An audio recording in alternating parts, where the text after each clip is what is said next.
wabarakatuh. Baiklah, perkenalkan, saya Latifah Nur Hasanah dengan NPM F1D021044. Saya Sartikawati Sapitri dengan NPM F1D 021046. Baiklah, di sini kami akan menjelaskan rangkuman materi praktikum mikrobiologi dasar. Baiklah, materi yang pertama yaitu materi sterilisasi, penyiapan media, dan teknik isolasi. Sterilisasi adalah suatu cara untuk membebaskan suatu benda dari semua, baik bentuk vegetatif maupun bentuk spora. Hal yang perlu diperhatikan dalam sterilisasi diantaranya, sterilisasi alat untuk mensterilkan harus siap pakai, bersih, dan masih berfungsi. Peralatan yang akan disterilisasi harus dibungkus dan diberi label yang jelas dengan menyebutkan jenis peralatan, jumlah, tunggal pelaksanaan sterilisasi. Penataan alat harus berprinsip bahwa semua bagian dapat steril. Tidak boleh menambah peralatan dalam sterilisator sebelum waktu mensteril selesai. Memindahkan alat steril ke dalam tempatnya dengan korentang steril. Saat mendinginkan alat steril, tidak boleh membuka pembungkusnya. Bila terbuka, harus dilakukan sterilisasi ulang. Berikutnya prinsip kerja autoklaf. Biasanya untuk mensterilkan media digunakan suhu 121 derajat Celcius dan tekanan 15 lb per in kuadrat, SI sama dengan 103,4 kPa selama 15 menit. Sumber panas dinyalakan. Air dalam autoklaf lama-kelamaan akan mendidih dan uap air terbentuk mendesak udara yang mengisi autoklaf. Katup uap atau udara ditutup. Saat tercapai tekanan dan suhu yang sesuai, proses sterilisasi timer mulai menghitung waktu mundur. Setelah proses sterilisasi selesai, sumber panas dimatikan, tekanan dibiarkan turun.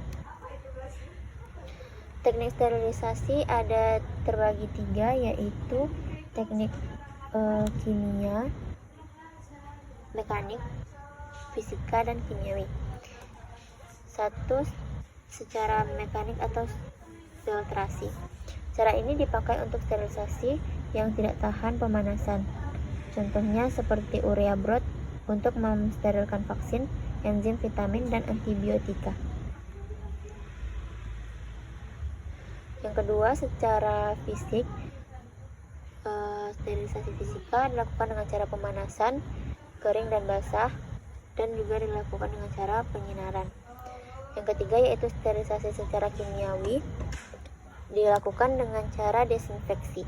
Proses yang menggunakan suatu bahan kimia yang dapat membunuh mikroorganisme patogen kecuali spora, bakteri, dan virus, dan beberapa strain bakteri resisten. Berikutnya yaitu isolasi bakteri. Isolasi bakteri adalah proses mengambil bakteri dari medium atau lingkungan asalnya yang membutuhkannya di medium buatan sehingga diperoleh biakan yang murni. Bakteri dipindahkan dari suatu tempat ke tempat lainnya harus menggunakan prosedur aseptik. Aseptik berarti bebas dari sepsis, yaitu kondisi terkontaminasi karena mikroorganisme lain.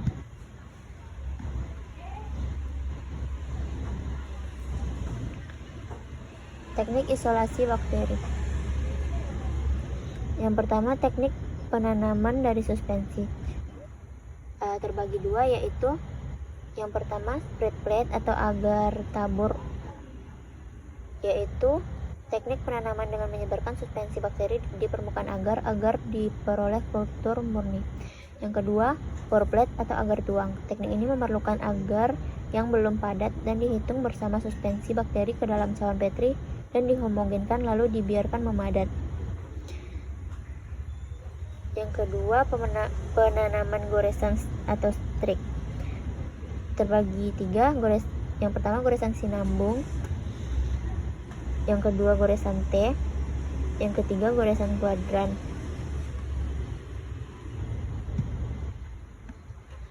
Berikut merupakan gambar dari masing-masing goresan. Yang A yaitu goresan T, yang B goresan kuadran, yang C goresan radian, dan D goresan sinambung. Selanjutnya, penyiapan media atau medium pertumbuhan. Nutrien yang dibutuhkan mikroorganisme untuk tumbuh dan berkembang biak. Formulasi media yaitu sifat dan karakteristik mikroorganisme. Fungsi media sebagai sarana pertumbuhan untuk mengetahui sifat fisiologis dan menghitung jumlah sel mikroorganisme. Jenis-jenis media yaitu media diferensial, media selektif dan diferensial, media untuk bakteri anaerob, dan media penyebar.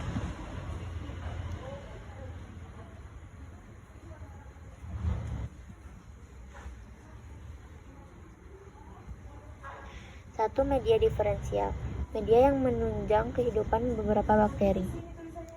Yang kedua, media selektif, media ini menghambat pertumbuhan bakteri tertentu. Yang ketiga, media selektif dan diferensial, yang bersifat selektif dan diferensial biasanya digunakan untuk identifikasi. Yang keempat, media untuk bakteri anaerob. Beberapa bahan kimia dapat ditambahkan ke dalam media tujuannya agar mengurangi kandungan oksigen. Yang kelima, media penyebar. Media ini akan mempercepat pertumbuhan mikroorganisme tertentu. Sifat-sifat media yang terbagi tiga, yaitu medium cair, medium padat, dan semi padat. Yang pertama, medium cair. Medium ini dibuat dengan bahan alami yang sebelumnya harus diekstrak dari beberapa tempat. Yang kedua, medium padat. Dari medium cair bisa dibuat menjadi medium padat, yaitu dengan menambahkan agar dalam jumlah tertentu, yaitu sekitar 15 gram. Yang ketiga, medium semi padat. Mirip dengan medium padat yang dapat penyiapannya harus dilakukan pemanasan.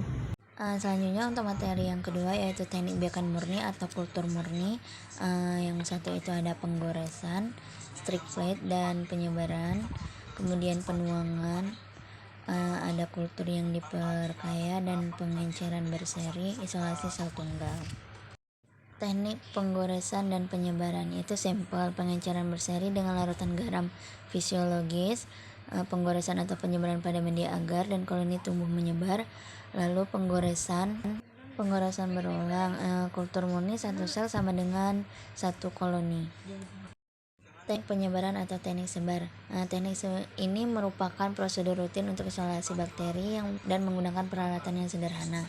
Kelemahan teknik ini hanya sejumlah kecil sampel yang dapat digunakan atau disebarkan pada media. Bisa jadi dua sel dapat bergabung membentuk satu koloni. Metodenya itu adalah suspensi yang disebarkan ke dalam media Na menggunakan spreader.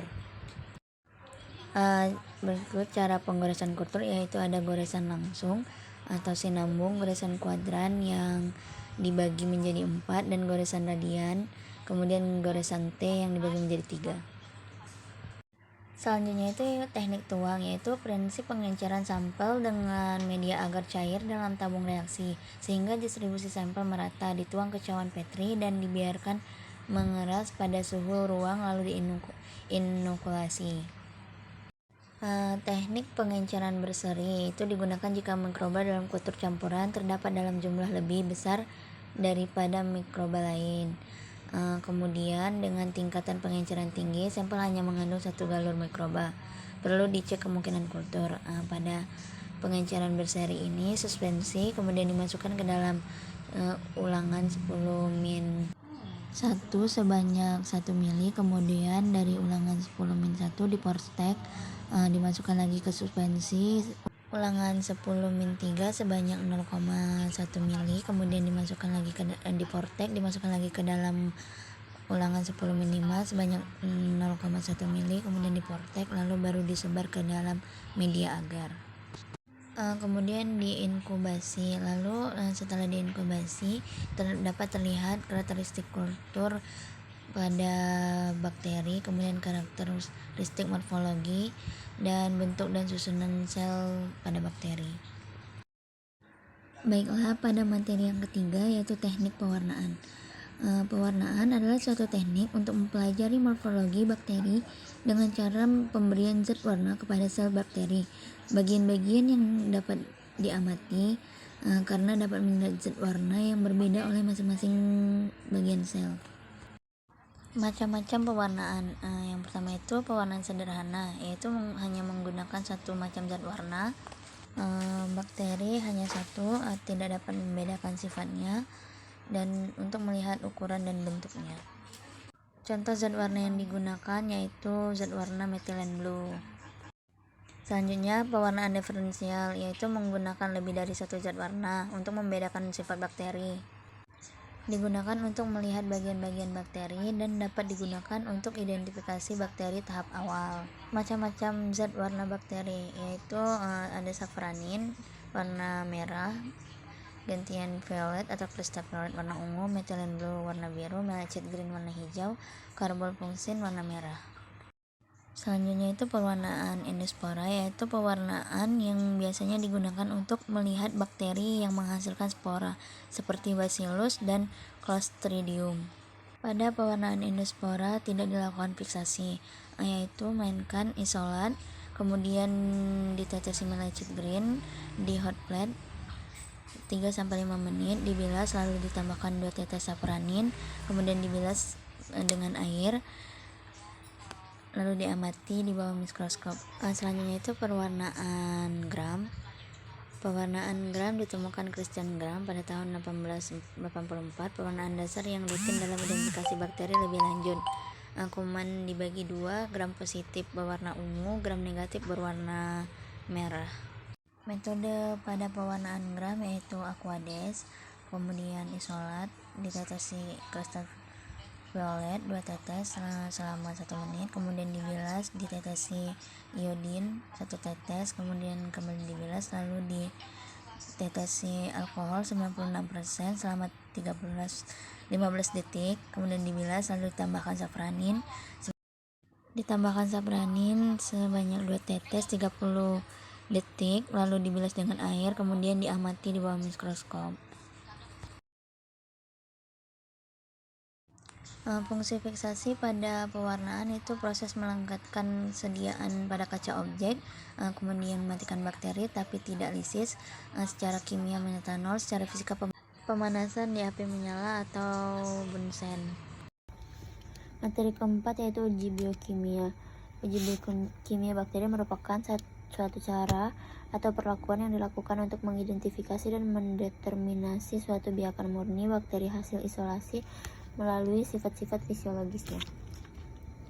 Uji biokimia yang dilakukan adalah sebagai berikut. Yang pertama, uji fermentasi karbohidrat atau gula-gula yang bertujuan untuk melihat atau membedakan bakteri yang mampu merubah gula menjadi asam-asam melalui proses fermentasi. Media yang digunakan yaitu glukosa broth, sukrosa broth, dan fruktosa broth. Hasil positifnya yaitu berubah warna menjadi warna kuning. Yang uji kedua yaitu uji triple sugar iron agar yang bertujuan untuk melihat bakteri yang mampu memfermentasikan karbohidrat tertentu dengan media TSIA. Didapatkan hasil but merah atau selan merah dan pembentukan gas. Kemudian yang ketiga yaitu uji indol atau enzim triptofan dengan reagen Kovac menggunakan media SIM. Dapatkan hasil cincin merah atau reagen Kovac. Yang keempat yaitu uji metilenidrat atau asam-asam campuran digunakan media MRVP. Hasil positifnya berwarna merah. Yang kelima uji Voges Proskaver dengan digunakan media MRVP, hasil positifnya berwarna merah. Yang keenam uji sitrat yang berfungsi untuk melihat sitrat digunakan media SSA, hasil positifnya berwarna hijau ke biru. Nomor 7 uji motilitas yang bertujuan untuk melihat pergerakan bakteri. Jenis pergerakan bakteri yaitu pohon, akar, benang, berbulir, dan berduri. Pada uji ini digunakan media agar atau SIM. Hasilnya terdapat pergerakan bakteri. Nomor 8 uji hidrolisis patih atau starch yang bertujuan untuk menghidrolisis polisakarida. Media yang digunakan yaitu starch agar-agar. Hasil positifnya didapatkan zona binding. Yang terakhir yaitu uji katalase yang bertujuan untuk melihat bakteri yang menghidrolisis katalase. Hasil positifnya terdapat gelembung pada tabung dirham. Selanjutnya materi yang kelima, teknik perhitungan jumlah mikrob. Metode hitungan mikroorganisme secara mikroskopis itu ada metode hitungan cawan, metode MPN (Most Probable Number), hitungan turbidimetri. Pada hitungan cawan menggunakan Collie counter, metode ini merupakan cara yang paling sensitif untuk menentukan jumlah jasad redneck atau bakteri. Hanya sel hidup yang dapat dihitung. Berapa jasad redneck dapat dihitung dapat digunakan untuk isolasi mikroba. Kelemahan metode ini hasil tidak menunjukkan perhitungan sel sebenarnya. Jika medium dan kondisi inkubasi berbeda, maka jumlah berbeda. Waktu persiapan dan inkubasinya lama. Dengan catatan jumlah koloni yang dapat dihitung 30-300 koloni. Jika melebihi dari 300 koloni berarti TBUD. Atau dengan istilah terlalu banyak untuk dihitung, sehingga TBUD. Berikut adalah contoh dari alat Collie counter. Selanjutnya metode perhitungan MPM. Metode hitungan cawan menggunakan medium padat, tetapi metode MPM menggunakan medium cair dalam tabung reaksi. Berdasarkan jumlah tabung reaksi positif, mengamati keruhan dan terbentuknya gas dalam tabung dirham. Pengenceran sampel harus tinggi hingga beberapa tabung terdapat hanya satu jasad redneck. Beberapa tabung lainnya lebih dari satu sel dan tabung lain tidak ada sel. Metode ini dapat digunakan untuk menghitung mikroba tertentu dalam campuran mikroba lain. Rumus untuk menghitung nilai MPM dari tabel dikali 1 atau pengenceran tabung tengah. Pada penghitungan MPM ada beberapa uji. Yang pertama itu uji penduga untuk menguji ada tidaknya bakteri coliform. Uji positif ditandai dengan adanya gas atau gelembung dan kekeruhan. Uji kedua itu uji penguat untuk mendeteksi bakteri coliform fekal dan coliform non fekal.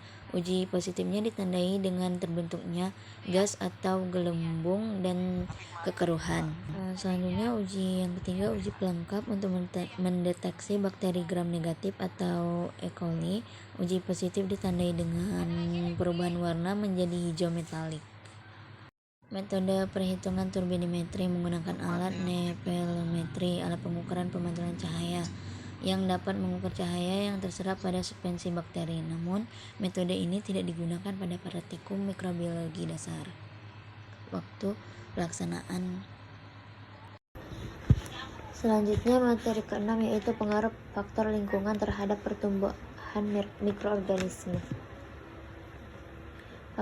Pengaruh faktor lingkungan terhadap mikroorganisme terdiri dari dua, yaitu faktor abiotik dan faktor biotik. Faktor abiotik terdiri dari suhu, pH, tekanan osmotik, dan oksigen. Sedangkan faktor abiotik terdiri dari habitat dan nutrisi. Berdasarkan faktor abiotik, mikroorganisme dibedakan menjadi mikroorganisme suhu yang terdiri dari psikrofil yang hidup di antara 0 sampai 20 derajat Celcius. Contohnya Bacillus cereus. Yang kedua, mesofil yang hidup pada suhu 20 sampai 40 derajat Celcius. Contohnya E. coli. Yang ketiga, termofil hidup pada suhu yang lebih besar dari 50 derajat Celcius. Contoh bakterinya yaitu Actinomycetes. Dan hipertermofil hidup di suhu lebih dari 100 derajat Celcius. Contoh bakterinya yaitu Thermus aquaticus. Yang kedua, pH terdiri dari asidofil, neutrofil, dan alkalofil. Asidofil hidup pada pH 6,8, contohnya Acerobacter. Yang kedua, neutrofil hidup pada pH 6,8 sampai 7,2, contohnya yaitu Escherichia coli. Yang ketiga, alkalofil hidup pada suhu 7,2. Contoh bakterinya yaitu Actinomycetes. Yang berikutnya tekanan osmotik. Terdiri dari halofil hidup pada kadar garam tinggi, osmofil hidup pada kadar gula tinggi, serofil yang hidup pada tempat kering. Yang berikutnya mikroorganisme oksigen. Yang pertama aerob. Terbagi dari aerob obligat, yaitu mikroorganisme yang hidup membutuhkan oksigen, dan aerob fakultatif, yaitu mikroorganisme yang hidup menggunakan oksigen, namun hanya sedikit. Yang kedua anaerob terbagi dua, yaitu anaerob obligat, bakteri yang hidup tidak membutuhkan oksigen, dan anaerob fakultatif, bakteri yang hanya membutuhkan sedikit oksigen. Berikutnya, antiseptik merupakan bahan kimia yang digunakan untuk membunuh dan menghambat pertumbuhan mikrob terhadap permukaan kulit. Antibiotik merupakan bahan kimia yang digunakan untuk membunuh dan menghambat pertumbuhan mikrob di dalam tubuh. Yang ketiga, desinfektan, bahan kimia yang digunakan untuk membunuh dan menghambat pertumbuhan mikrob pada benda mati. Yang berikutnya yaitu daya oligodinamik, yaitu kemampuan satu logam berat, terutama perak dan tembaga, dalam menghambat pertumbuhan mikrob. Pembagian antimikrob berdasarkan daya hambat. Yang pertama terbagi dua, yaitu bakteriosidal dan bakteriostatik. Bakteriosidal yaitu antimikrob yang mampu membunuh bakteri patogen. Yang kedua bakteriostatik yaitu antimikrob yang hanya mampu menghambat bakteri patogen atau target. Kemudian pembagian antimikrob berdasarkan spektrum. Yang pertama narrow spektrum, yang merupakan antimikrobial spektrum sempit, contohnya penisilin. Yang kedua broad spektrum, yaitu antimikrobial dengan spektrum luas, semua jenis mikroorganisme. Mekanisme penghambat antimikrob. Yang pertama menghambat sintesis enzim esensial, yang kedua menghambat sistensi dinding sel, yang ketiga menghambat sintesis asam nukleat, yang keempat menghambat keutuhan permeabilitas membran sel, dan yang terakhir menghambat sintesis protein. Kemudian materi terakhir yaitu mikrobiologi lingkungan. Yang pertama kolom Winogradsky merupakan ekosistem mikrobio buatan yang berfungsi sebagai sumber kultur bakteri jangka panjang. Kolom ini selain berfungsi menyediakan sumber makanan untuk inokulum, kolom ini juga berfungsi untuk menguji proses degradasi. Berikut adalah gambar kolom Winogradsky yang pada bagian atas itu yaitu bagian aerob, di bawahnya bagian mikroaerofil, setelah itu bagian anaerob, dan yang paling bawah sekali yaitu H2S. Berdasarkan untuk memperoleh makanan, bakteri dibedakan menjadi yang pertama autotrof, yaitu dapat memperoleh makanan sendiri. Yang kedua yaitu fotoautotrof, dapat memperoleh makanan dengan bantuan cahaya matahari. Yang ketiga yaitu kemoautotrof, dapat memperoleh makanan dari bahan kimia. Yang terakhir yaitu heterotrof, yaitu dapat memperoleh makanan dari organisme lain. Yang pertama berikut adalah bakteri anaerob fakultatif dan zona anaerob fakultatif dan anaerob obligat. Yang pertama, anaerob fakultatif terdiri dari satu bakteri fotosintetik sulfur, contohnya Rhodomicrobium. Yang kedua bakteri fotosintetik ungu, contohnya Chromatium. Yang ketiga bakteri fotosintesis hijau, contohnya Chiorobium. Yang kedua anaerob obligat, yaitu zona yang dihuni pereduksi sulfat, contohnya Desulfovibno.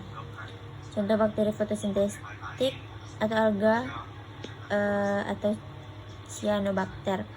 Yang pertama alga merah atau Rhodophyta, yang kedua alga hijau atau Chlorophyta, Yang ketiga, alga coklat atau Pachyphyta. Fungsi penambahan telur dan koran pada Kolomengogradsky yaitu sebagai fungsi telurnya sebagai sumber lemak, asam amino, dan protein pada mikroba. Penambahan bubur koran berfungsi sebagai sumber selulosa, dan penambahan mineral berfungsi untuk mempertahankan pH. Berikutnya contoh mikrob tanah. Yang A, siklus nitrogen. Yang pertama Nitrosomonas, yang kedua Nitrobacter, yang ketiga Nitrococcus. Yang B, siklus fosfat. Yang pertama Rhizobium, yang kedua Rhizobacter, yang ketiga Pseudomonas. Yang C, siklus karbon. Contoh bakterinya Desulfabacterium. Selanjutnya materi ke-8 yaitu mikrobiologi medis. Mikrobiologi medis yaitu sekumpulan mikroorganisme yang terdapat secara alami pada tubuh manusia yang sehat dan normal. Ilmu mikrobiologi kesehatan yang mempelajari mikroorganisme sebagai penyebab penyakit infeksi, cara mendiagnosis, pengobatan, pencegahan, dan pengendalian infeksi. Semua mikroorganisme adalah sel, kecuali virus. Hubungan bakteri dengan inangnya yaitu terbagi 3. Yang pertama adalah hubungan mutualisme, yaitu salah satu kedua belah pihak yang diuntungkan. Yang kedua komensalisme, di mana yang satunya diuntungkan dan pihak lainnya tidak diuntungkan dan juga tidak dirugikan. Yang ketiga yaitu parasitisme. Parasitisme merupakan hubungan yang di satu pihaknya diuntungkan dan di pihak lainnya dirugikan. Berdasarkan bentuk dan sifatnya, mikroorganisme dibagi 2, yaitu bakteri residen dan bakteri transien. Yang pertama yaitu bakteri residen, terdiri dari mikroorganisme yang relatif tetap dan reguler ditemukan di area tertentu. Bakteri ini berkoloni pada lapisan lebih dalam dari kulit dan jarang menimbulkan suatu infeksi nosokomial. Contoh dari bakteri ini yaitu Staphylococcus epidermidis. Yang kedua, bakteri transien terdiri dari mikroorganisme non-patogen dan atau potensial patogen yang menghuni kulit atau membran mukosa selama beberapa jam, hari, bahkan minggu, dan tidak menetap secara permanen pada permukaan kulit. Bakteri ini berkolonisasi pada lapisan superficial kulit dan sangat mudah dihilangkan dengan cara mencuci tangan dengan benar. Kemudian ada faktor virulensi pada kerusakan. Yang pertama, mampu menghasilkan protein atau komponen dinding sel yang menempel pada sel inang sehingga menyebabkan sel inang untuk menghasilkan dan mengeluarkan sitokin dan kemokin atau bahan inflamasi. Yang kedua, kemampuan menghasilkan toksin. Yang ketiga, kemampuan menginduksi respon autoimun. Berikutnya, contoh bakteri penyebab penyakit, yaitu terdapat pada saluran pencernaan. Contoh bakterinya yaitu E. coli atau Enterobacter. Pada mulut atau sistem pencernaan atas, contoh bakterinya yaitu Streptococcus mitis. Kemudian pada saluran kelamin, contoh bakteri penyebab penyakitnya yaitu Candida albicans. Dan pada kulit, contoh bakterinya yaitu Staphylococcus epidermidis. Berikutnya yaitu resistensi, adalah kemampuan tubuh untuk mencegah atau melindungi diri dari penyakit. Resistensi terbagi 2. Yang pertama ada resistensi non-spesifik yang dialami dan sudah ada sejak lahir melawan berbagai macam patogen atau antigen yang masuk. Contohnya air mata, bulu mata, atau kulit.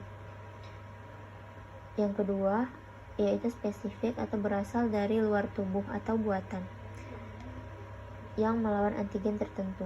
Contohnya yaitu vaksin. Kemudian materi terakhir yaitu mikrobiologi lingkungan. Yang pertama, kolom Winogradsky merupakan ekosistem mikrobio buatan yang berfungsi sebagai sumber kultur bakteri jangka panjang. Kolom ini selain berfungsi menyediakan sumber makanan untuk inokulum, kolom ini juga berfungsi untuk menguji proses degradasi. Berikut adalah gambar kolom Winogradsky yang pada bagian atas itu yaitu bagian aerob, di bawahnya bagian mikroaerofil, setelah itu bagian anaerob, dan yang paling bawah sekali yaitu H2S. Berdasarkan untuk memperoleh makanan, bakteri dibedakan menjadi yang pertama autotrof, yaitu dapat memperoleh makanan sendiri. Yang kedua yaitu fotoautotrof, dapat memperoleh makanan dengan bantuan cahaya matahari. Yang ketiga yaitu kemoautotrof, dapat memperoleh makanan dari bahan kimia. Yang terakhir yaitu heterotrof, yaitu dapat memperoleh makanan dari organisme lain. Yang pertama, berikut adalah bakteri anaerob fakultatif dan zona anaerob fakultatif dan anaerob obligat. Yang pertama, anaerob fakultatif terdiri dari satu bakteri fotosintetik sulfur, contohnya Rhodomicrobium. Yang kedua, bakteri fotosintetik ungu, contohnya Chromatium. Yang ketiga, bakteri fotosintesis hijau, contohnya Chiorobium. Yang kedua, anaerob obligat, yaitu zona yang dihuni pereduksi sulfat, contohnya Desulfovibno. Contoh bakteri fotosintetik atau alga atau cyanobacter. Yang pertama, alga merah atau Rhodophyta. Yang kedua, alga hijau atau Chlorophyta. Yang ketiga, alga coklat atau Phacophita. Fungsi penambahan telur dan koran pada kolom Winogradsky yaitu sebagai sumber fungsi telurnya sebagai sumber lemak, asam amino, dan protein pada mikroba. Penambahan bubur koran berfungsi sebagai sumber selulosa, dan penambahan mineral berfungsi untuk mempertahankan pH. Berikutnya contoh mikrob tanah. Yang A, siklus nitrogen. Yang pertama Nitrosomonas, yang kedua Nitrobacter, yang ketiga Nitrococcus. Yang B, siklus fosfat. Yang pertama Rhizobium, yang kedua Rhizobacter, yang ketiga Pseudomonas. Yang C, siklus karbon. Contoh bakterinya Desulfabacterium.